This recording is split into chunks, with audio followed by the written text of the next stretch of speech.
ಬಿಕ್ಲಾ ಇದು ಕೊಲೆ ಕೇಸಲ್ಲಿ ಅವರು ಕೂಡ ಬೆಳಗಾವಿ ಅಧಿವೇಶನದಲ್ಲಿದ್ರು, ಅಲ್ಲೆಲ್ಲ ಓಡಾಡಿದ್ರು, ಅಲ್ಲಿ ಅರೆಸ್ಟ್ ಮಾಡಲಿಲ್ಲ, ಹೊರಗಡೆ ಬಂದ್ರು, ಓಡಾಡಿದ್ರು, ಅಲ್ಲಿ ಅರೆಸ್ಟ್ ಮಾಡಲಿಲ್ಲ.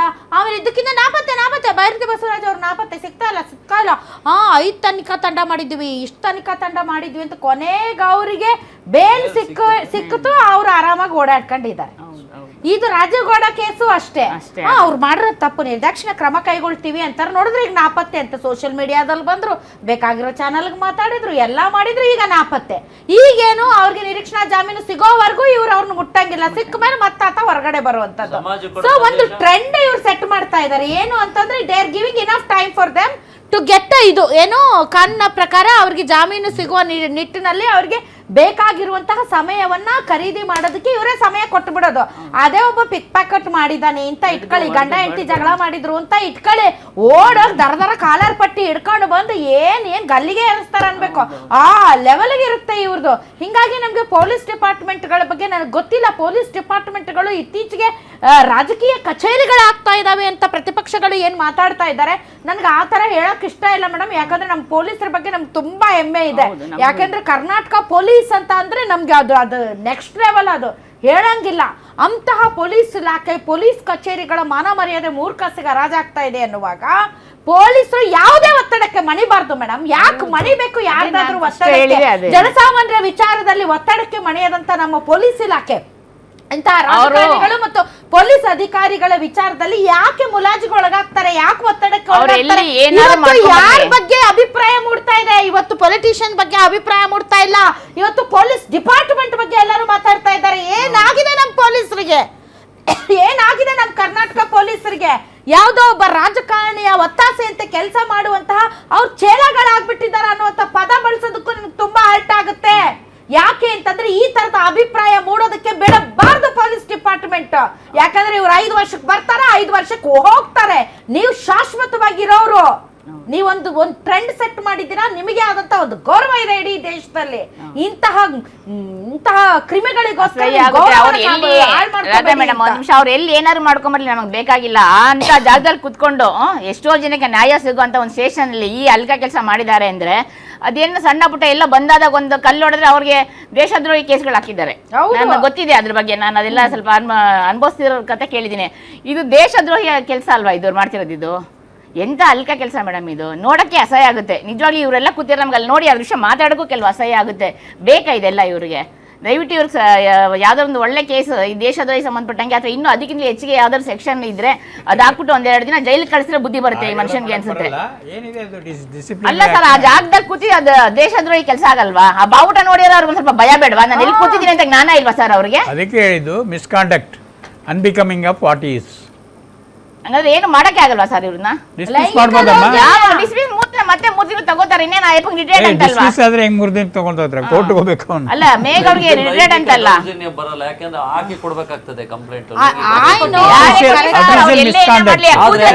ಬೆಲೆ ಬೇಡವಾ ಸರ್? ನಮ್ಗೆ ಮೈಯಲ್ಲಿ ನಡ್ಕ ಬರುತ್ತೆ ಆ ಜಾಗ ಕಚಡ ಕೆಲಸ ಮಾಡ್ತಾ ಇದ್ದಾರೆ. ಉನ್ನತ ಅಧಿಕಾರಿಯಾಗಿ ಈ ರೀತಿ ವರ್ತಿಸೋದ್ರ ವಿಚಾರದಲ್ಲಿ ಶಿಸ್ತು ಕ್ರಮ ತಗೊಂಡು ಇಮಿಡಿಯೇಟ್ ಸಸ್ಪೆಂಡ್ ಮಾಡಬಹುದು.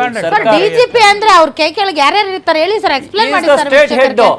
ಸ್ಟೇಟ್ ಅಲ್ಲಿ 5 ಜನ DGPಗಳು ಇರ್ತಾರೆ, 5 ಇವಾಗ 6 ಜನ ಇರಬೇಕು. ಅವರಲ್ಲಿ ಅದು ಹೈಯೆಸ್ಟ್ ಪೋಸ್ಟು. IPS ಅಧಿಕಾರಿ ಸೇರಿದರೆ ಅಲ್ಲಿ ತನಕ ರೀಚ್ ಆಗ್ಬೋದು. ಅವರು ರೆಗ್ಯುಲರ್ DG ಏನು ಸಲೀಂ ಸಾಹೇಬ್ರಿದ್ದಾರೆ ಆ ಥರ ಆಗ್ಬೋದು, ಚಾನ್ಸ್ ಅದು. ಇಲ್ಲ ಅಂದರೆ ಹಾಗೆ ರಿಟೈರ್ಡ್ ಆಗ್ಬೋದು. ಇವರು ಹಾಗೆ ರಿಟೈರ್ಡ್ ಆಗುವಂಥ ಒಂದು ಕ್ಯಾಟಗರಿ ಅವರೇ. ಆದರೆ ಆ ಪೊಸಿಷನ್ಗೆ, ಆ ಹೆಸರಿಗೆ ಅವರ ಒಂದು ಘನತೆ ಗೌರವ ಎಷ್ಟು ಸರ್ವಿಸ್ ಮಾಡ್ಕೊಂಡ್ಬಂದಿದ್ದಾರೆ ಕೆಳಗಡೆಯಿಂದ.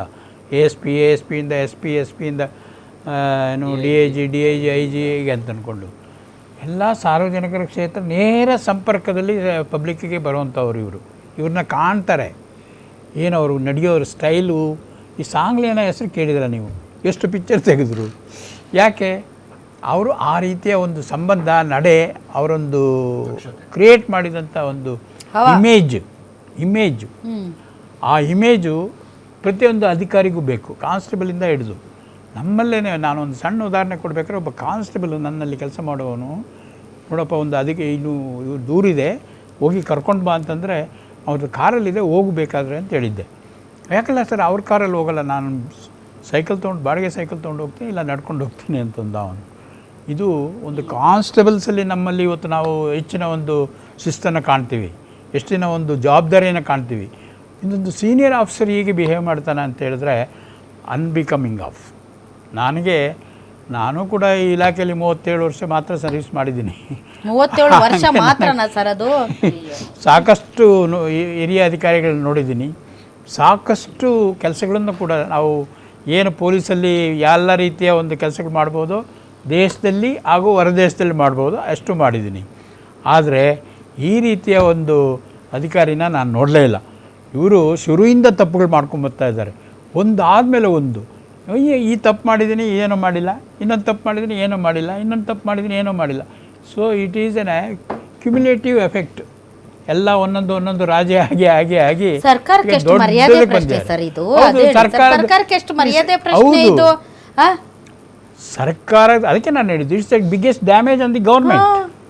Authorities who are governing the state ಅಂದರೆ they should will they tolerate this nonsense. I don't know. ಇತ್ತೀಚೆಗೆ ನೋಡಿ ಒಂದು ಟ್ರೆಂಡ್, ಈಗ ಇದು ಎಷ್ಟರ ಮಟ್ಟಿಗೆ ಸರಿನೋ ತಪ್ಪೋ ಗೊತ್ತಿಲ್ಲ. ಈ ರಾಜ್ಯದ ಗೃಹ ಮಂತ್ರಿಗಳಾದಂತಹ ಪರಮೇಶ್ವರ್ ಅವರು ಈ ಕಾರ್ಯಕ್ರಮ ನೋಡ್ತಾ ಇದ್ರೆ ನೋಡಿ ಸರ್, ಮೊದಲೇ ರಾಜಕೀಯವಾಗಿ ಬಹಳಷ್ಟು ಜನ ನಿಮ್ಮ ಹಿಂದೆ ಬಿದ್ದಿದ್ದಾರೆ.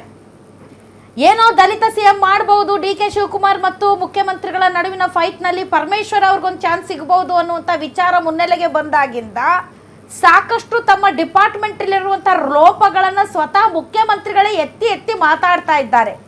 ಅಂತಹ ಸಂದರ್ಭದಲ್ಲಿ ಇವತ್ತು ಒಂದು ನಿಮಿಷ ಲೆಟ್ ಮಿ ಫಿನಿಶ್. ದಯವಿಟ್ಟು ಇಂತಹ ವಿಚಾರಗಳನ್ನ ಬೆಳೆಯಕ್ಕೆ ಬಿಡಬೇಡಿ ಪರಮೇಶ್ವರ್ ಅವರೇ, ಬೆಳೆಯಕ್ಕೆ ಬಿಡಬೇಡಿ.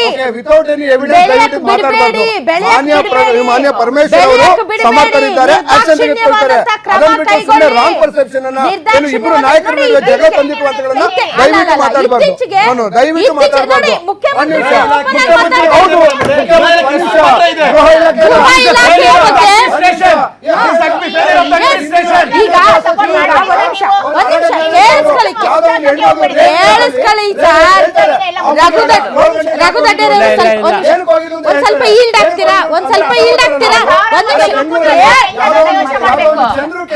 ಸರ್ ಒಂದ್ ನಿಮಿಷ ರಘುದಡ್ಡೇರಿ ಅವರೇ, ನಾನೇನ್ ನಿಮ್ದೇನ್ ಪಾತ್ರ ಇದೆ ನಾನು ಹೇಳೋದ್ರಲ್ಲಿ? ನಿಮ್ದೇನ್ ಪಾತ್ರ?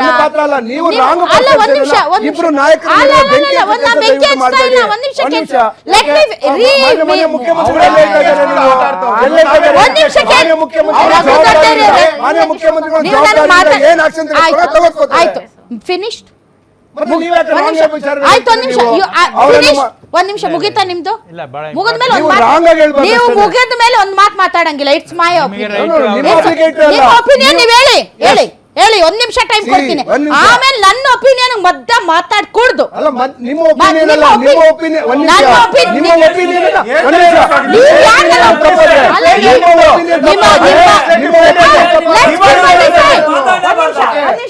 ಜನ ಡಿಸೈಡ್ ಮಾಡ್ತಾರೆ ರೀ. ಅಲ್ಲ ಒಂದ್ ನಿಮಿಷ, ನಿಮಗೆ ಹೆಂಗ್ ಅಕೌಂಟಬಿಲಿಟಿ ಇದೆಯೋ ನನ್ನ ಮಾತಿಗೂ ಅಷ್ಟೇ ಅಕೌಂಟಬಿಲಿಟಿ ಇದೆ.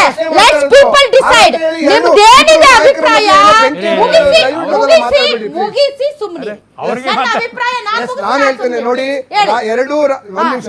ಇಲ್ಲಿ ದಲಿತ ಸಿಎಂ ವಿಚಾರಕ್ಕೂ ಈ ವಿಚಾರಕ್ಕೂ ಯಾವುದೇ ಸಂಬಂಧ ಇಲ್ಲ. ಓಕೆ, ಕೇಳಿಸ್ಕೊಳ್ಳಿ. ಯಾರಾದ್ರೂ ರಾಜ್ಯ ಜನತೆ ನೋಡ್ತಾ ಇದ್ದೀರಿ, ಈ ರೀತಿ ಬೆಂಕಿ ಹಚ್ಚೋ ಕೆಲಸ ಮಾಡೋದಾದ್ರೆ ಅದನ್ನ ನೀವು ಕೇಳಬೇಡಿ. ಯಾಕೆ ಅಂತಂದ್ರೆ ಅದು ಬೆಂಕಿ ಹಚ್ಚೋ ಕೆಲಸನ ಯಾವಾಗ್ಲೂ ಮಾಡ್ತಾನೆ ಇರ್ತಾರೆ ಕೆಲವರು. ಓಕೆ, ಸೊ ಅದನ್ನ ದಯವಿಟ್ಟು ನೀವು ಯೋಚನೆ ಮಾಡಿ ಡಿಸಿಷನ್ ತಗೊಳ್ಳಿ.